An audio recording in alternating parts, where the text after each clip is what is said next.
Et aujourd'hui, ce qui nous est demandé par nos autres extensions, par nos consciences directrices qui ont souhaité déployer des fractales pour s'incarner dans l'expérience humaine, c'est de ne plus rester en superficialité. Voilà, dans la superficialité de la spiritualité, de qui vous êtes. C'est-à-dire que, et sans que ce soit péjoratif, hein, cela est superficiel de rester identifié à des extensions de vous ou de chercher de la reconnexion en fait. Cela est un processus naturel qui se met en place, qui vous appartient, qui est à votre rythme. Et je vous prends un exemple qui est d'actualité dans la sphère spirituelle un peu plus galactique par exemple. J'en parle beaucoup parce que cette sphère-là est en pleine évolution et transformation. Parce qu'il y avait des choses qui n'étaient absolument pas saines et qui sont en train de se transformer pour pouvoir donner des notions plus intègres vis-à-vis des êtres galactiques, dans la perception de l'être humain dans les galactiques. Par exemple, nombre de personnes, et ce n'est pas un jugement, nombre de personnes entretiennent par exemple la petite guerre qui peut se passer en ce moment entre moi j'ai dit ça, l'autre décrédibilise ça, enfin voilà, dans les notoriétés publiques galactiques que vous connaissez, il y a un déchirement total, il y a un désavouement et, et le fait de décrédibiliser l'un et l'autre. Il y a aussi cette notion de conflit galactique entre telle espèce et telle espèce, très en reliance avec l'extermination d'involutifs, tout ça. Eh bien, en fait, continuer à entretenir et à rester dans cette sphère-là et ce type d'information-là maintient dans des fréquences qui sont très reliées à l'astral. Il faut le savoir. Et moi, je vous invite vraiment à vous poser 2 minutes et à voir ce que ça provoque dans votre cœur quand vous pensez à ce type d'information, à ce type de situation, à ce type de comportement. Qu'est-ce que ça évoque chez vous physiquement, dans votre cœur? Est-ce que ça provoque la nausée? Est-ce qu'il y a quelque chose de désagréable? Est-ce que vous avez le plexus en feu? Ou est-ce que, peut-être, vous êtes parfaitement en paix? Cela voudrait dire que vous vous en êtes complètement extrait, que cela ne vous touche plus. Mais quel est l'intérêt de continuer à vous nourrir de ces informations si cela ne vous touche plus? Plus vous participerez à entretenir et à vous mettre au courant de ce qui se passe dans cette sphère-là, de rivalité de territoire d'information, que je rappelle, l'information fait partie du champ quantique et donc collectif et non pas privatisé. Mais je reviendrai peut-être là-dessus dans d'autres vidéos. Et surtout, tout ce que vous engendrez comme forme de pensée et croyance, même si c'est dans une formidable intention, de soutenir des gens qui sont victimes de ça. Par exemple, dans notre état profond, la matrice, tout ça, soutenir tout le fait de vouloir mettre à jour, parce qu'il y en a qui sont faits pour ça, hein, de toute évidence, mais il y a d'autres personnes qui sont là pour nourrir les réseaux d'images, de commentaires, de posts, ou d'en parler tout le temps, euh, d'être dans la colère de tous les réseaux, par exemple, voilà, pédosatanistes, tout ce qui est un petit peu glauque et qui touche à la spiritualité et à la matrice. Tout ça, en fait, vous maintient dans des fréquences de l'astral. Et si vous n'êtes pas suffisamment aligné avec vous-même, vous ne pouvez pas transmuter l'astral qu'il y a autour de vous. Et il faut vraiment être suffisamment ancré et aligné pour cela. Donc, ce qui va faire que vous allez en être épuisé, vous allez être dégoûté de la sphère spirituelle juste parce qu'une facette reflètera quelque chose qui n'en est pas la généralité. Et vous allez être complètement vouloir prendre beaucoup de recul pour pouvoir voir ce qui se passe vraiment. Parce que vous veniez vous ressourcer, vous veniez essayer de trouver des gens qui pensaient comme vous et vous vous rendez compte que c'est pire que peut-être dans la matrice avec l'ego. C'est normal.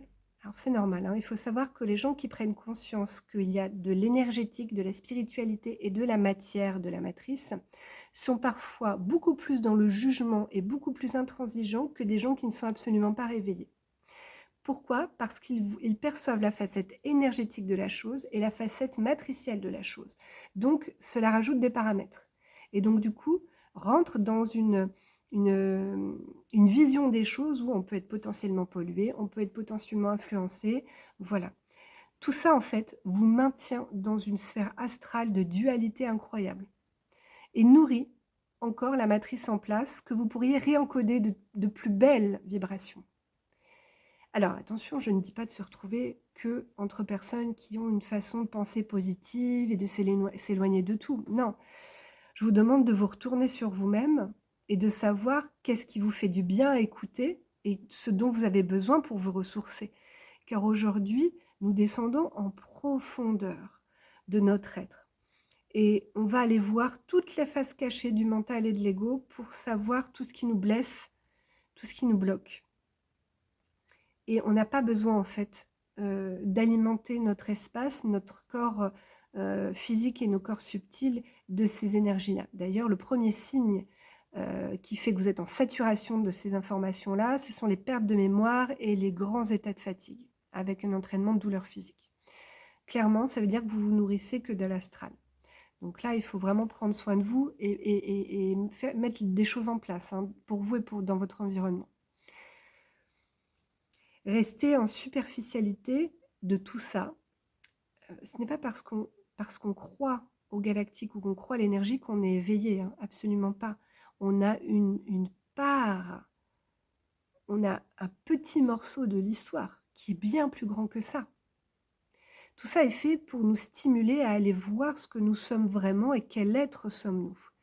Et je trouve que, du coup, dans ce côté galactique, cette sphère galactique où il y a une notion très malsaine, notamment par beaucoup d'images transformées par l'IA, et c'est encore sans jugement que je le partage, hein, si ça se fait, c'est que ça a lieu d'être, hein, d'humaniser, par exemple, des galactiques. Alors, je suis tombée il y a quelques jours sur une photo où il y avait un Nourma avec une mitraillette, une clope au bec et une galactique en petite culotte à côté.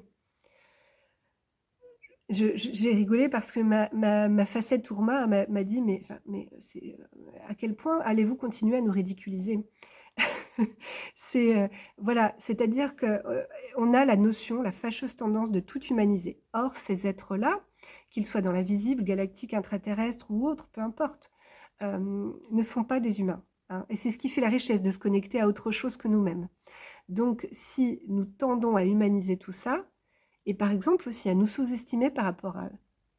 Les facettes, par exemple, les portraits de galactiques qui sont donnés sont dans une perfection totale, comme si cela ramenait l'humain à être quelque chose de moindre. J'entends souvent ça. J'aimerais, et j'en ai même rigolé moi-même, je vois, je me perçois dans des corps et des apparences qui pourraient paraître beaucoup plus agréables et beaucoup plus fun dans d'autres extensions.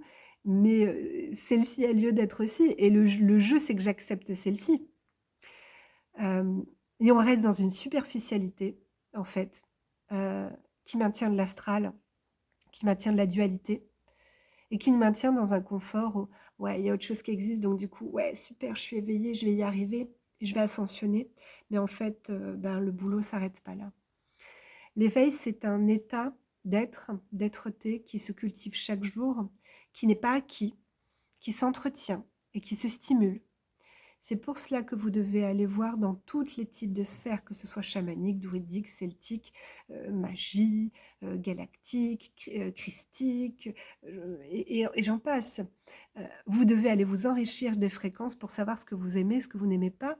Et puis en même temps, à chaque fois que vous allez goûter à ces fréquences-là, que vous allez sentir le parfum de cette fleur, vous allez réunifier des parts de vous. Donc soyez vigilants à ne pas rester bloqué dans une part de vous, une facette par l'identification, hein. On doit refaire une équipe, on doit retravailler en équipe avec nos extensions et co-créer et surtout maintenir ce lien, hein. Comme je vous disais, moi, ces dizaines d'extensions, j'y ai accès comme si j'appuyais sur un bouton, mais parce que et je suis toujours en chemin. Oh mon Dieu, comme je suis toujours en chemin et comme c'est difficile pour moi aussi, comme tout le monde, que je ne suis pas exempte de vivre des choses difficiles. Mais à chaque fois qu'une chose se présente à moi, je me dis: «Je vais aller chercher en profondeur». Je me rappelle la conscience que c'est moi qui génère ces émotions, que ce qu'il y a en face vient juste stimuler ça, hein. On parle de cet effet miroir, mais surtout tout vient de moi et que si je n'arrive pas à passer pas à pas comme une enfant, chaque marche comme si j'apprenais à marcher, eh bien je n'arriverai pas à réunifier et à prendre la main de chacun de mes guides, de chacune de mes extensions, heu, pour pouvoir réunifier et devenir qui je suis. Plus je réunifie, des extensions de moi en fréquence et que je les maintiens avec moi, ce lien il est maintenu, eh bien, je ne pourrai pas révéler, ma vraie nature ni qui je suis et je ne pourrai pas accueillir en moi, dans mon corps physique, dans ma structure cristalline, des parts plus élevées de moi. Il y a ça aussi, hein, mais je reviendrai là-dessus dans une autre vidéo. Ne restons pas sur l'aspect superficiel des choses, c'est-à-dire aujourd'hui, de la médecine énergétique pure, chakra, corps subtil, toute cette notion-là commence à être caduque, commence à être complètement, transformée. Des nouveaux chakras s'ouvrent, des corps subtils disparaissent, il y en a qu'on ne perçoit plus ou d'autres vont se développer. Nous sommes en pleine transformation. Si nous restons sur les choses très superficielles. Alors j'ai entendu un enseignant spirituel qui disait, heu: «Tous les livres de la spiritualité devraient être écrits aujourd'hui, tout devient caduc». Mais j'en suis complètement d'accord. C'est-à-dire que je ne préfère faire confiance qu'à mon ressenti à moi, qui est ma réalité et qu'est ce qui m'amène à vivre ce que j'ai à vivre, plutôt que de me baser, sur des enseignements extérieurs. Alors bien sûr, je m'appuie moi j'aime beaucoup les lectures. J'aime beaucoup les lectures qui m'apportent de l'inspiration. Mais je ne prends pas tout ce qui vient pour argent comptant. Je viens stimuler ma conscience pour l'entretenir à s'éveiller à de nouvelles choses. Vous voyez ce que je veux dire? C'est vraiment ça que vous devez faire, je crois que c'est la clé d'une spiritualité stable et saine qui est la vôtre, qui va être unique pour chacun d'entre nous, mais qui, quand on va se réunir en équipe, en collectif, va être mais d'une force incroyable. D'accord? Et et rester du coup sur des enseignements de base, des formations que vous avez eues, des prières, des protocoles, des codes d'activation, des choses très normées, mais qui étaient bonnes peut-être il y a 20 ans, mais ne le sont plus aujourd'hui, parce que le taux vibratoire de la Terre n'est plus le même, nous ne sommes plus les mêmes, la conscience de la planète a fait son choix, des nouvelles facettes de l'invisible se montrent à nous. Il y a plein, plein de choses qui changent et donc on perd tous nos repères. Dans nos soins, dans nos pratiques thérapeutiques, dans la perception des choses, dans la réalité de ce que nous vivons. D'une part, c'est une bonne chose, mais d'une autre part, c'est très perturbant parce que l'ego et le mental veut se rattacher à de la sécurité. La personnalité veut ce filet de sécurité pour dire: «Je ne fais pas n'importe quoi» et surtout, hem, on veut toujours avoir une vision de ce qui va arriver pour nous sécuriser. L'univers, la création est une mère et un père qui nous amènent à nous lâcher la main pour marcher au-dessus du vide et avoir foi en nous, car nous créons les marches au fur et à mesure que nous marchons. Donc ce saut dans le vide, se faire confiance, la foi, que nous devons cultiver en tout ce qui existe et en nous est comme la conscience, quelque chose qui ne s'acquiert pas, quelque chose qui se cultive et qui s'entretient à chaque seconde. Donc moi je vous invite à ne pas rester dans l'aspect superficiel des choses. Déjà ne pas rester sur de l'apparence.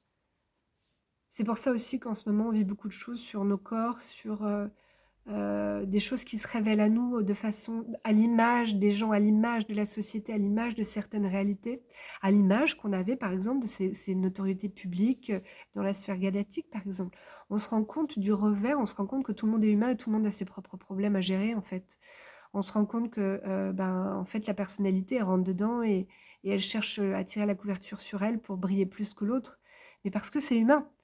Mais parce qu'il faut faire une différence entre la conscience, et la personnalité, afin de comprendre comment elles fonctionnent et qui elles sont pour pouvoir les réunifier. Comment vibre votre personnalité aujourd'hui? Comment vibre votre conscience? Est-ce que vous savez reconnaître l'une et l'autre pour pouvoir les mutualiser? Ça, c'est important. Donc, les informations qui ramènent beaucoup d'angoisse, beaucoup de peur, beaucoup de menaces, que ce soit à travers des relations aux autres, des événements dans votre travail, des événements dans votre vie, des événements dans cette société, vous invitent uniquement à vous nourrir d'une énergie de dualité et d'astral. Et ce dont vous avez besoin aujourd'hui, c'est d'énergie saine, d'énergie propre et d'accueillir des émotions, parce que pour l'instant, comme on ne sait pas gérer nos émotions correctement, il vaut mieux utiliser, accueillir des émotions stables et ne pas s'en rajouter, plutôt que de se noyer en dessous, quoi. Et se nourrir de choses qui nous font du bien. Si vous pensez, je pense à un autre type de personnalité, si vous pensez que ces informations vous font du bien, c'est que là, vous êtes complètement identifié à votre personnalité et que votre personnalité, votre ego qui est tellement victimisé, veut être reconnu comme victime. Victime de cette société, victime des mensonges, victime de l'État. Et là, cela veut dire que vous n'êtes qu'une victime. Vous êtes une victime et reconnaissez-le. Prenez un temps à l'intérieur de vous, en vous isolant, et vous dire, est-ce que je suis une victime? Est-ce que si je me sens tout le temps menacée, est-ce que si je me sens tout le temps contraint à des choses, est-ce que j'ai la sensation d'être une victime et de subir, quoi? La souveraineté, elle passe d'abord par comment on vit nos émotions avant d'être souverain de l'état profond, avant d'être souverain de certains d'autres êtres, avant d'être souverain avec des extensions de nous, avant d'être souverain face aux autres. Elle passe d'abord à comment vous êtes souverain à l'intérieur de vous-même, par rapport à vos émotions, par rapport au fait que vous vous jugez tout le temps, par rapport au fait que vous vous sous-estimez tout le temps. La souveraineté face à votre personnalité, vous voyez, c'est une dualité intérieure profonde que nous devons réellement harmoniser pour devenir plus intègres, pour intégrer la lumière et la refléter. Essayez de voir qu'est-ce qui est superficiel pour vous et dans quel domaine vous pourriez rentrer en profondeur. Quel aspect de vous vous pourriez aller voir en profondeur. Parce qu'il me semble, dans ma perception, et c'est ce que je vis, que c'est la clé pour avancer. Et si je peux me permettre de donner un conseil, hein, eh bien, face à ça, à cette adversité, aux difficultés que vous vivez, une autre clé, c'est de rester humble et sincère. Voilà, c'est-à-dire d'arrêter de vous mentir à vous-même, quoi. Si vous n'êtes pas en capacité d'accueillir quelque chose, bah, faut se le dire, quoi. Faut être complètement transparent. Si vous n'êtes pas en capacité de percevoir les choses autrement, bah, il faut vous le dire. Et déjà, ne plus se mentir à soi-même va être un pas énorme qui va vous amener sur de l'ouverture de cœur et sur de l'ouverture de conscience. Voilà. J'ai à cœur que cela sollicite en vous des pistes de réflexion. Mettez des partages en commentaire, ou vous pouvez tout à fait me contacter en privé pour échanger là-dessus. Et c'est vraiment l'objet de cette année pour moi. L'année 2025 va être vraiment sur un partage d'enseignements et d'expériences plus en profondeur. Et parce que c'est ce que je vis moi-même, hein, je ne peux enseigner, transmettre que ce que je connais. Donc, et ce que je suis en train de vivre. Voilà. Je vous remercie pour votre écoute. Et je vous dis à bientôt. Et surtout, gardez le cap.